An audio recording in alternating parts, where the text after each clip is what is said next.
परमानंदाचार्य नरेंद्राचार्य जी की जय। समर्थ सद्गुरु काळसिद्धेश्वर महाराज की जय। संत शिरोमणी गजानन महाराज की जय। आद्य जगद्गुरु रामानंदाचार्य जी की जय। सिया वल्लभ रामचंद्र की जय। अवधूत चिंतन श्री गुरुदेव दत्त। पवन सुत हनुमान की जय।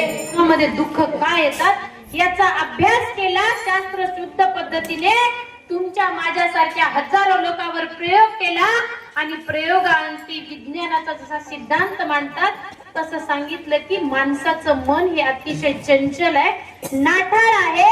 या क्षणाला ते या शेरा गावात आहे तर या दुसऱ्या क्षणाला ते बाहेर देशात परदेशात जाईल आणि परत इकडे येईल। म्हणून या चंचल वेगवान मनाने घेतलेले निर्णय चुकतात, म्हणून दुःख तुमच्या माझ्या वाट्याला येतात। म्हणून सांगितलं की या मनाला एकाग्रतेचा व्यायाम देण्यासाठी, या बुद्धीचा विकास होण्यासाठी संतांच्या सहवासात येणं गरजेचं आहे। आपले निर्णय चुकतात म्हणून दुःख आपल्या वाट्याला येतं आणि आपण म्हणतो रात्री 12 वाजता माझ्या भावकीनच टाकला लिंबू। मग जगद्गुरुशी म्हणतात टाकलाय ना, छान केलं, घेऊन ये, काढ त्याच्यातल्या टाचण्या खिळे, काप, मीठ साखर टाक, थंड पाणी टाक, फ्रीज मधलं शरबत बनव, ओम नरेंद्रनाथाय नमः या मंत्राचं नाव घे आणि गटा गटा गटा पिऊन घे। तुझ्या केसाला पण धक्का नाही लागू देणार। या कलियुगामध्ये असं अभिवचन देणारे सद्गुरु माऊलींचा संत संग तुमच्या नगरीमध्ये सुरू होतोय, म्हणून तुम्ही सगळे परम भाग्यवान आहात। संतन के संग लाग रे, का लागायचं? कारण उदाहरण दिलंय, ध्रुव जी की बन गई, प्रल्हाद जी की बन गई। कोण आहे हो ध्रुव जी? जो ध्रुव तारा आपण आकाशात बघतो। कोण होता तो ध्रुव बाळ? राजाचा मुलगा होता, राज वैभव, गादीवर बसणार होता। गादीवर बसल्यावर त्याला वैभव मिळणार होतं, त्या राज्यामध्ये चालणारे कटकारस्थान, राजकारण पण बघावं लागणार होतं। सावत्र आई होती, उद्धार करायला जसं काय देवानेच पाठवलं होतं त्या आईला। उत्तानपाद राजाला 2 पत्न्या होत्या, एकीचं नाव होतं सुरुची आणि दुसरीचं नाव होतं सुनीती। सुनीती म्हणजे जिची नीती, म्हणजे जिची वर्तणूक, जिचं आचरण, जिचा स्वभाव, सु म्हणजे चांगला होता, तिचं नाव होतं सुनीती। सुरुची म्हणजे राजाला जिच्यामध्ये रुची होती ती सुरुची। 4 ते 5 वर्षाचं ते एवढूसं निष्पाप बालक बापाच्या मांडीवर जर लेकराने जाऊन बसला तर गुन्हा केला का हो? तुम्ही बोलत का नाही? थोडं थोडं बोलत जा ना। मग 4 ते 5 वर्षाचं बालक तुमच्या घरात जर असेल तर तो बापाच्या मांडीवर जर जाऊन बसला तर त्या बाळाने गुन्हा केला का?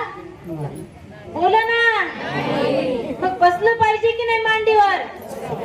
मग ध्रुव बाळ पण असाच त्याच्या बापाच्या मांडीवर जाऊन बसला होता। सावत्र आई म्हणजे सुरूची माता तिकडने आली आणि त्या बाळाला असं काही पकडलं आणि 420च्या स्पीडने त्याला बाहेर फेकून दिलं। रडत रडत ते बाळ तिच्या सख्या आईकडे गेलं, सुनीती मातेकडे, आणि विचारलं का ग आई, मला त्या आईने असं का केलं? तुमच्या माझ्यासारखी असती तर बोट मोडले असते की नाही? इंटरनॅशनल पद्धतीने शिवा घातले असते की नाही?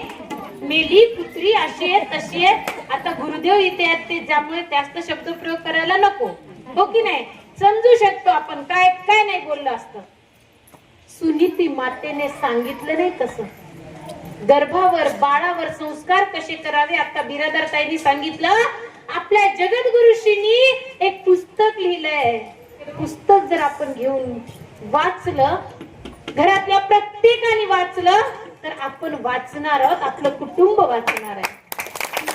कारण आज आपण म्हणायला माणूस प्राणी बुद्धिमान आहोत, पण 83,99,999 योनीमध्ये जे कुत्रा, गाढव, मांजर सगळ्या योनी मधल्या प्राण्यांना ज्या सुविधा नाही त्या परमेश्वराने आपल्याला दिल्या तरी सुद्धा आपल्याला नीट वागता येत नाही, आपल्याला आपलं एक कुटुंब चालवता येत नाही।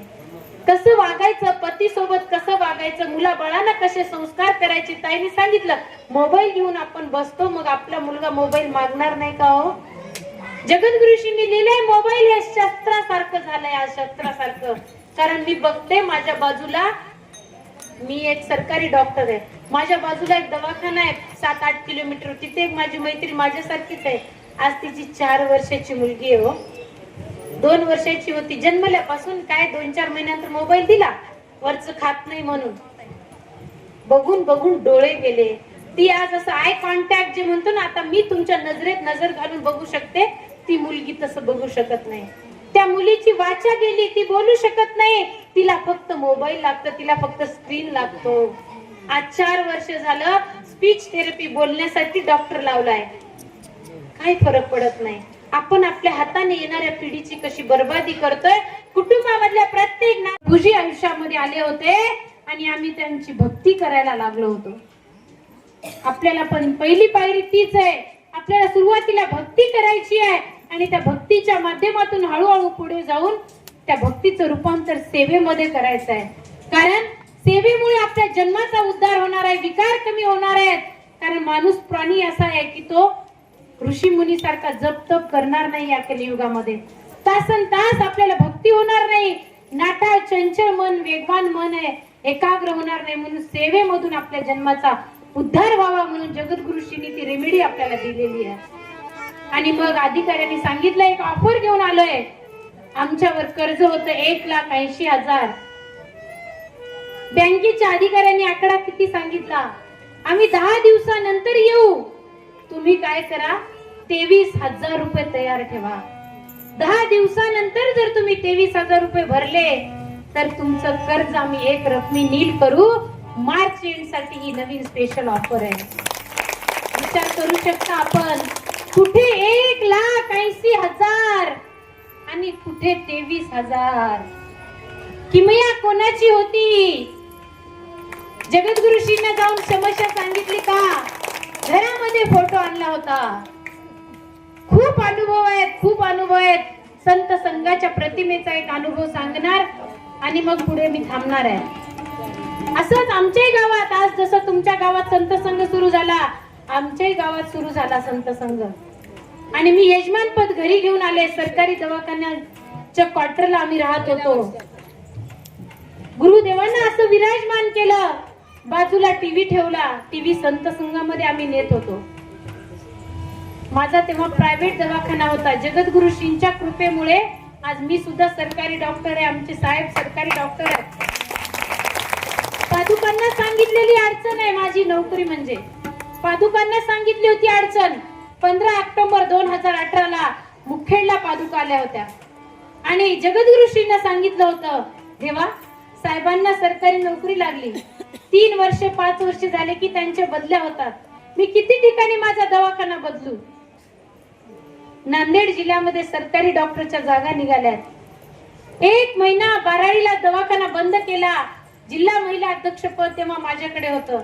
मी केलेली सेवा जर काही तुमच्या चरणापर्यंत पोहोचत असेल, गुरु भगिनींना घेऊन घरोघरी जायचं, निधी गोळा करायचा कार्यक्रमासाठी, प्रचार प्रसार करायचं, बॅनर पोस्टर लावायचे, असेच प्रवचनाच्या कार्यक्रमाला जायचं, ही सेवा केली होती. 2-3 क्विंटलचं वज काही डोक्यावर घेऊन या गावापासून त्या गावापर्यंत गेले नव्हते.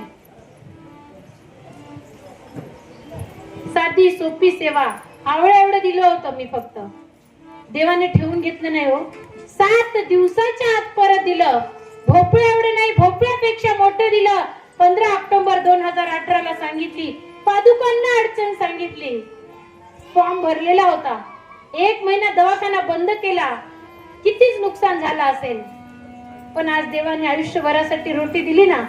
15 आणि 7 22 21 ऑक्टोबरला जगद्गुरुजींच्या वाढदिवसाची वारी झाली. वारीमध्ये कार्यक्रमाची तारीफ केली. 1 नंबरचा A ग्रेडचा आमचा कार्यक्रम झाला. खूप लोक आले होते, मुंग्यासारखी रांग लागली, भरभरून आशीर्वाद दिले. 15 तारखेला पादुकांना सांगितलेली अडचण प्रत्यक्ष जगद्गुरुजींना नव्हती सांगितली.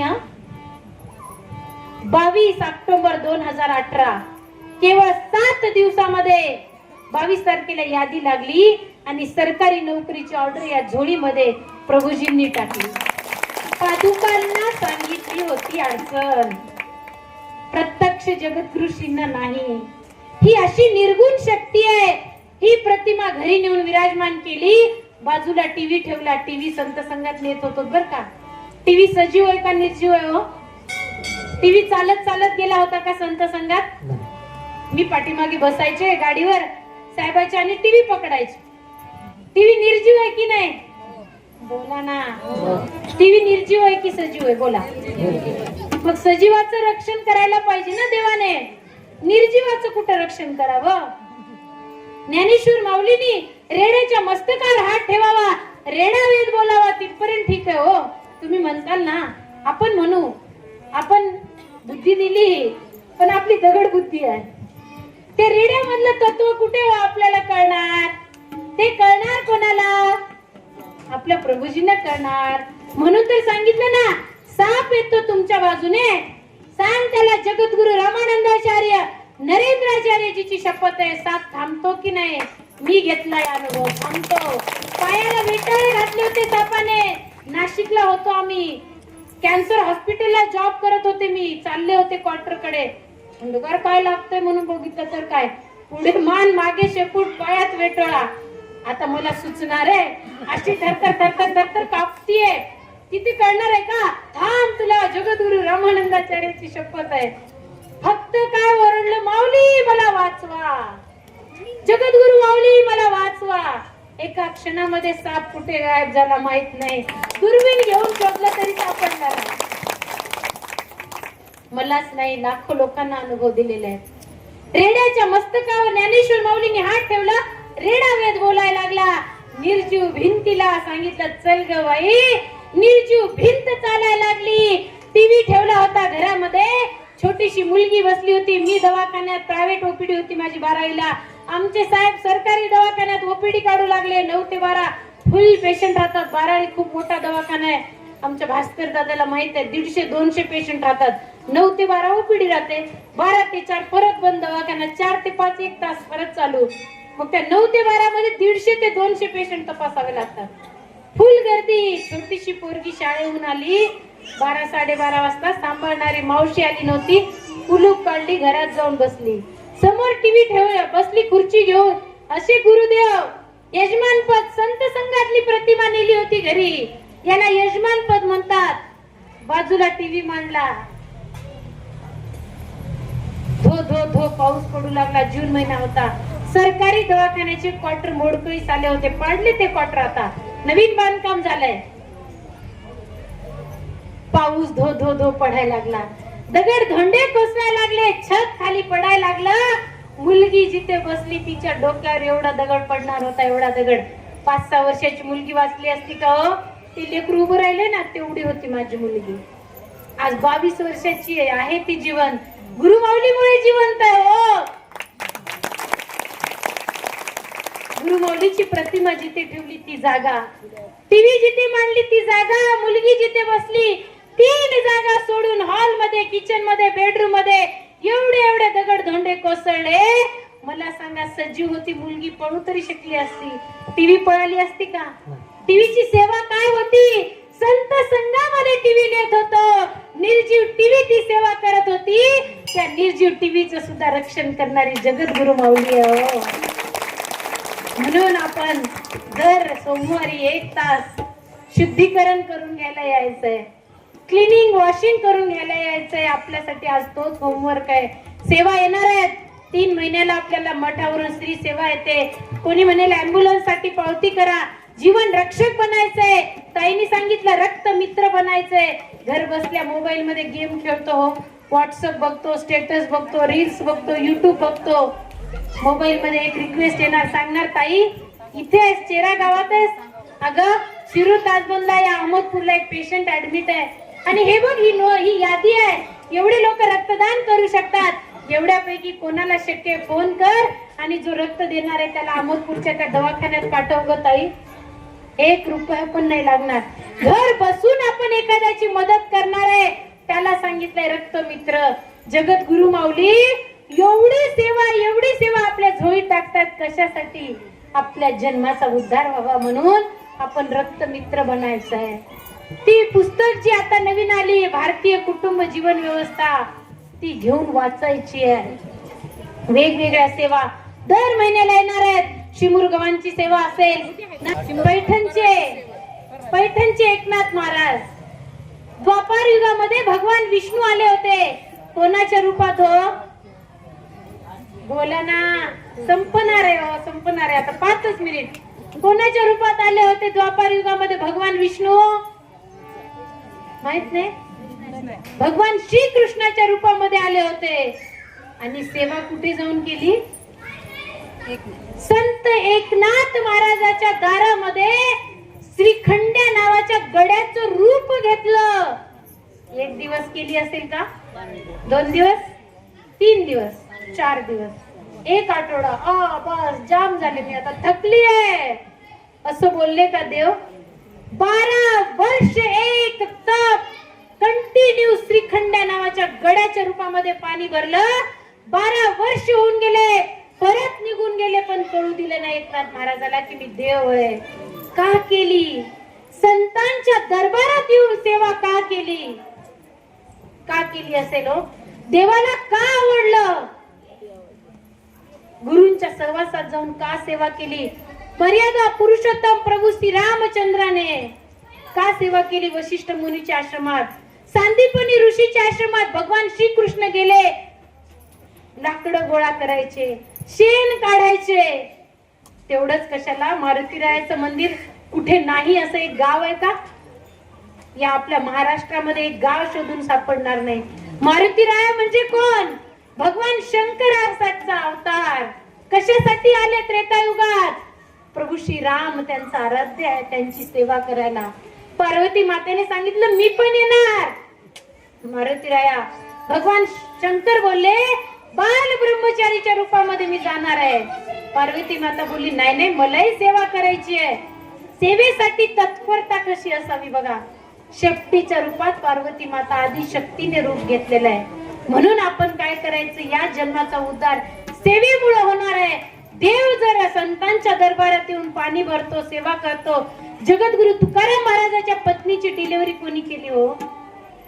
जनाबाईसाठी. आपण कोणत्या तालुक्यात आहे आता? जळकोट. आपल्या बाजूला कोणता तालुका आहे? अहमदपूर. अहमदपूरला लागून लोहा आहे की नाही? लोह्याच्या बाजूला गंगाखेड आहे की नाही? तुमच्या माझ्यासारखीच होती ना, 2 डोळे, 2 कान, 2 हात, असेच केस, असं शरीर होतं ना. पण तिच्यात आपल्यात फरक आहे. आपण मुखाने विठ्ठल म्हणायला तयार नाही, जनीच्या गोवऱ्या विठ्ठल बोलत होत्या. हे भेद आहे तिच्या समोर. जनीच्या गोवऱ्या विठ्ठल बोलत होत्या. म्हणून जनीसाठी काय करत होता देव? दळायला आला हो नाही केली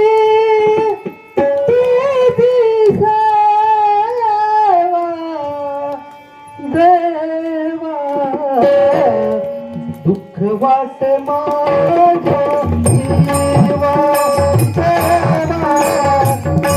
वाट माझ्या जीवा, दुःख वाट माझ्या जीवा. नाही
माझ्या जीवा देवा, नंतर दुःख करून काय उपयोग होणार आहे का हो? नगदी आलेलं आहे ना आता, एकावर एक फ्री. आज संत संघ ओपनिंग होत आहे आणि उद्या तुमच्याच तालुक्याची सेवा आली आहे, by one get one free आहे बघा. संत संघाचा असा महिमा आहे की आज ओपनिंग होतीये, जगद्गुरुशींनी लगेच दुसरी ऑफर तुमच्यासाठी सोडली आहे की चला श्री सेवेला. का तर जनाबाई साठी देव जर दळण करायला येतो, सखूबाईसाठी स्वतःला बांधून घेतो. जनाबाई केर म्हणजे कचरा झाडायची, देव पाठीमागून केर भरायला यायचे. जनाबाई केस विंचरायची, देव तिला मदत करायचे. काय महिमा असेल. म्हणून या ठिकाणी ज्यावेळेस चोरीचा आळ जनाबाईवर आला, देवाला तिला सुळावर चढवण्यात आलं होतं की नाही, मग सुळाचं पाणी देव करू शकतो हो. सुळाचं पाणी केलं की नाही, मग देव जर संतांच्या सहवासात येऊन सेवा करतो तर आपण करायचं की नाही? एकदा हो बोला किंवा नाही बोला. मग जाणार उद्या सेवेला. कितीही तुम्ही नवीन असू द्या संत संघात, काही हरकत नाही. सगळे तालुका कमिटी आपण त्याला घट्ट मिठी मारलेली आहे ना, हो की नाही? आणि सोड सोड म्हणतोय, तो कुठून सोडेल? पण मग आपल्यालाही त्याला सोडायचं नाही. पण संसार करत करत जर आपल्याला त्या परमार्थाची प्राप्ती करून घ्यायची असेल, परमेश्वराची प्राप्ती करून घ्यायची असेल, या जन्म मरण्याच्या फेऱ्या चुकवायच्या असतील, तर जगद्गुरूंनी सांगितलंय स्वामीजींनी की सेवेसाठी आपण तत्परता दाखवली पाहिजे. म्हणाल बघू पुढच्या वेळेस, बघू पुढच्या वेळेस. मग असं करत करत ती पुढची वेळ कधी येणार माहितीये? माहितीये का? पाण्याचा बुडबुड आहे, क्षण भंगूर आहे, क्षणोक्षणी ह्याची करावा विचार, तरा वया पार भव सिंधू, नासिवंत देह जाणार सकळ, आयुष्य खातो काळ सावधान. सावध झाले होते हो. कोण झाले सावध? रामदास स्वामी झाले. म्हणून उद्धार झाला जीवनाचा आणि आज लाखो लोकांचा उद्धार दास बोलायच्या माध्यमातून करताय. म्हणून कृपा करून हात जोडून विनंती आहे, तत्परता दाखवायची. थांबता थांबता एवढंच मी सांगेन की कुत्र्याला सेवा करता येत नाही, नाम घेता येत नाही, संत संघात येता येत नाही, एकादशी करता येत नाही, उपवास करता येत नाही, स्त्री सेवेसाठी तो पीठावर जाऊ शकत नाही, तुमच्या संत संघात दर सोमवारी तुमच्या बाजूला येऊन बसू शकत नाही. आता शोभायात्रेमध्ये कुत्रा आला होता तुमच्या सोबत, आला होता का? पावलं खेळायला बैल आला होता, गाढव नक्कीच आला असेल. मग यातून आपण मेसेज काय घ्यायचा आहे की माणूस नावाच्या प्राण्याला परमेश्वराने एवढ्या एवढ्या एवढ्या सुविधा दिलेल्या आहे की माझ्या लाडक्या लेकरा करून घे तू उद्धार. तुला खरकट खायचा नाहीये, तुला राब राब नाही राबायचंय, बैलासारखं कितीही राबू द्या होतो. कधी क्यू येते का आपल्याला? आणि तेच जर आपण 8 दिवस शेतात काम केलं तर आपण म्हणतो आई ग जाम झालोय मी, गुडघे तर असे थकलेत, आता मस्त क्रोसिनची गोळी घेतो, गोधडी पांघरतो, कडक कडक चहा करतो, पितो आणि आराम करतो. रविवार सुट्टीचा दिवस नोकरदारांना का दिला? शरीराला विश्रांती पाहिजे म्हणून. कधी आपण त्या प्राण्याचा, मुख्य प्राण्याचा विचार केला का? तर देवाने त्यांना भोग योनीत टाकलेलं आहे. मग इथे बसलेल्या पैकी ज्यांना ज्यांना वाटतं कालपर्यंत माझ्या हातून काय झालं माहित नाही, पण आजपासून मी या संत संघात येणार.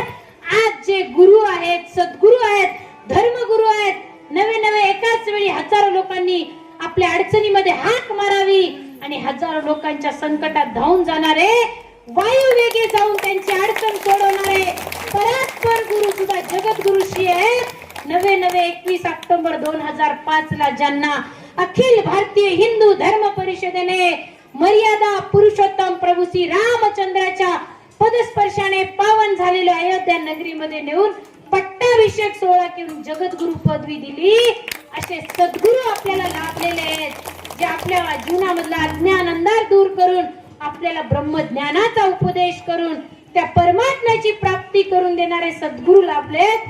मग त्यांनी सांगितलेली सेवा करण्यासाठी मी माझ्या संसाराची अडचण नाही दाखवणार. असं ज्यांना ज्यांना वाटतं की खरोखर मला नीच योनीत नक्कीच जायचं नाही, त्यांच्या कार्यक्रमामध्ये दीक्षा घेऊ शकता. अवघड बंधन आपल्याला कुठलंच नाहीये, आहाराचं बंधन नाहीये, आणि उद्या जी आपल्या जळकोट तालुक्याची सेवा आलेली आहे, त्यासाठी जे जे ज्यांना ज्यांना वाटतं मला या जन्माचा खरंच उद्धार करून घ्यायचा आहे, संसारासाठी तर मी किती केलं तरी कमीच आहे. एक छोटी गोष्ट सांगून थांबते, मग तुम्ही हात वर करा. आधी गोष्ट समजून घ्या. तुमच्या गावासारखं एक गाव, मोठं गाव होतं. तिथे एक मोठा व्यक्ती होता. कशाने मोठा होता? धन, द्रव्य, पैसा, संपत्ती. त्याला वाटलं माझा हा जो वाडा आहे तो पाडायचा आणि आता टोले जंग इमारत बांधायची. शेजारी एक गरीब आजी राहत होती, बाजूला एक बाबा राहत होते, समोर एक दादा राहत होता, पाठीमागे एक ताई राहत होती. सगळ्यांना नोकरदाराच्या हाती निरोप पाठवला, जा जा जा सांगा त्यांना त्यांची जमीन विकत घ्या, सगळं पाडा त्यांचे घर आणि आपल्याला मस्त टोले जंग वाडा तयार करायचा. नोकरदार आले आजीकडे, सांगितलं आमच्या साहेबांनी असा असा निरोप धाडलाय, त्यांना वाडा बांधायचा आहे, चल काय किंमत बोलते तू, तुझ्या जागेची बोल आणि निघ इथून, चल तुझं गाठोडं घे. आजी काहीच नाही बोलली, ऐकलीच नाही. भरपूर वेळा नोकरांनी निरोप दिला. गोष्ट मोठी आहे पण पटकन सांगते, कारण तुमच्या पोटात कावळे ओरडतायत ते मला समजलं. आजीने काही प्रतिसाद दिला नाही. मालक आला की हो एक दिवस, ए म्हातारडे सांगतो ते कळत नाही का, चल उठ, निघ गटोडं घे आणि निघ बाहेर, किती द्यायचे पैसे, हे घे फेकतो. श्रीमंतीचा गर्व होता. आजीनी युक्ती केली. आजी आध्यात्मिक मार्गातली होती, संत संघाला जात होती, गुरु केलेले होते, आपल्या गुरु माऊली सारखेच गुरु होते, प्रवचन ऐकायची, मनाची शुद्धता झाली होती. आजीनी काय केलं माहितीये, एक गाठोडं बांधलं, त्याच्यामध्ये माती टाकली आणि सांगितलं माझी जागा पाहिजे होय, ठीक आहे देणार की, एक काम करा, माझं एवढं एक काम करा. श्रीमंत व्यक्ती बोलला, बोल काय काम करायचंय. हे एवढं गाठोडं उचला आणि मधल्या घरामध्ये माझ्या झोपडीत नेऊन ठेवा, मग मी इथून निघून जाते, काय किंमत द्यायची ते द्या, मग मी बाजूला जाते. श्रीमंत व्यक्ती बोलला, हे गाठोडं मी उचलो, ए जाय तिकडे, मला नाही उचलल्या जाणार, हे गाठोडं खूपच जड आहे. आजी बोलली, जर तुला एवढं गाठोडं इथून उचलून तू मध्ये नाही ठेवू शकत, तर हे एवढा मोठा वाडा जो आहे तो ऑलरेडी आहे, तो पाडून तू एवढा मोठा बांधणार आहेस, तो कसा उचलून वर घेऊन जाणार आहे जाताना. समजलं नाही? कुठे जाताना? जे आपलं फिक्स स्टेशन आहे, रिझर्वेशन आपलं कन्फर्म झालेलं आहे, रिटर्न तिकीट कन्फर्म रिझर्वेशन करून देवाने पाठवलेलं आहे, जिथे जायचंय ते आपलं परमनंट हाऊस आहे, हे सगळं टेम्पररी आहे. इथे सोडायचंय 20 एकरचा सातबारा तुमच्या नावाने असेल, हो असेल, भास्कर पाटलाची जमीन आहे ना त्यांच्या गावी तुपदाळला, पण ते बघत नाहीत, ते सेवेमध्ये कंटिन्यू असतात. आणि लासुनी सरांनी पण सांगितलं ना, मी दिवसाची 4 तास सेवा करतो. आपण किती तास करतो हे आपण आत्मचिंतन करायचंय. आणि एवढी गोष्ट आजीनी सांगितल्या बरोबर त्याला ते समजलं, त्या आजीलाच नतमस्तक झाला आणि वाडा बांधायचं सोडून दिलं. सांगण्याचा तात्पर्य एवढंच आहे, सुई आणि दोरा सुद्धा आपण सोबत घेऊन जाऊ शकत नाही. सुई दोऱ्याची पण गोष्ट आहे, पण ती नाही सांगणार आता, नंतर कधी बघू. सुई आणि दोरा सुद्धा आपल्याला सोबत नेता येत नाही. मग आपला किती एकरचा सातबारा असो, किती रूमचा आपला मोठा वाडा असो, म्हणून हात जोडून विनंती आहे, कार जरी आपली असेल, मोटरसायकल असेल, तरी सुद्धा आपल्याला वर जाताना हे सगळं इथे ठेवायचंय, पण जातानाचा प्रवास सुखाचा व्हावा यासाठी आपल्याला या सेवा करायच्या. दिवसातून 10 मिनिटे वेळ काढून ओम नरेंद्र नाथाय नमाचा जप करायचा आहे. स्वप्नात कोणाबद्दल वाईट विचार करायचा नाही, कोणाला फसवायचं नाही, लुबाडायचं नाही, पदाचा दुरुपयोग करायचा नाही, प्राणी मात्रावर दया करायची. तुम्ही जगा, दुसऱ्याला जगवा. म्हणजे एखादा प्रसंगात असेल त्याच्या मदतीला धावून जायचं. आणि तालुका अध्यक्ष असतील, जिल्हा कमिटीतील पदाधिकारी असतील, त्यांच्या घरची सेवा ते सांगत नाहीत. पीठावरील सेवा असो, नानीची सेवा असो, जिल्ह्याची सेवा असो, तालुक्याची असो, त्यासाठी तत्परता दाखवायची. संसार त्याग न करिता हे आपल्याला करायचंय. म्हणून हात जोडून विनंती आहे, मगासपासून जे पण बोलली ते चुकून जर एखादा शब्द निघाला तर तो माझ्या वाणीचा दोष समजून मला परत करा. जे चांगलं वाटलं ते जगद्गुरुशीने तुमच्यासाठी पाठवलेला प्रसाद होता.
ऋषींची शक्ती होती म्हणून मुलगी वाचली, निर्जीव टिम्मी सुद्धा वाचली.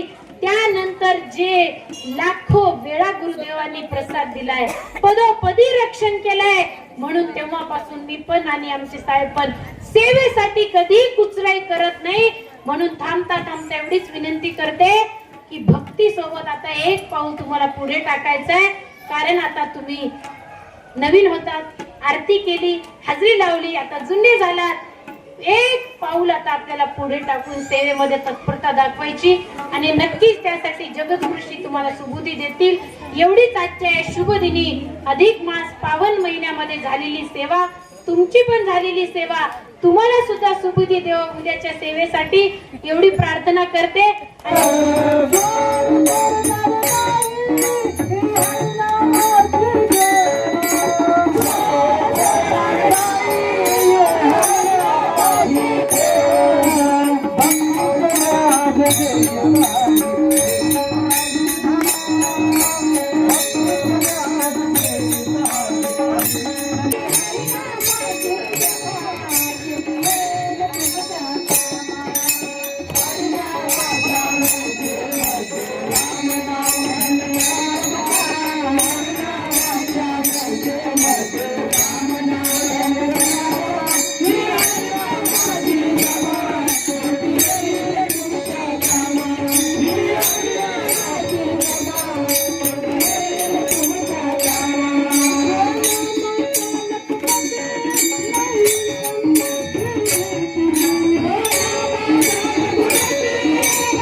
जय रामा तुझा विजय देवाला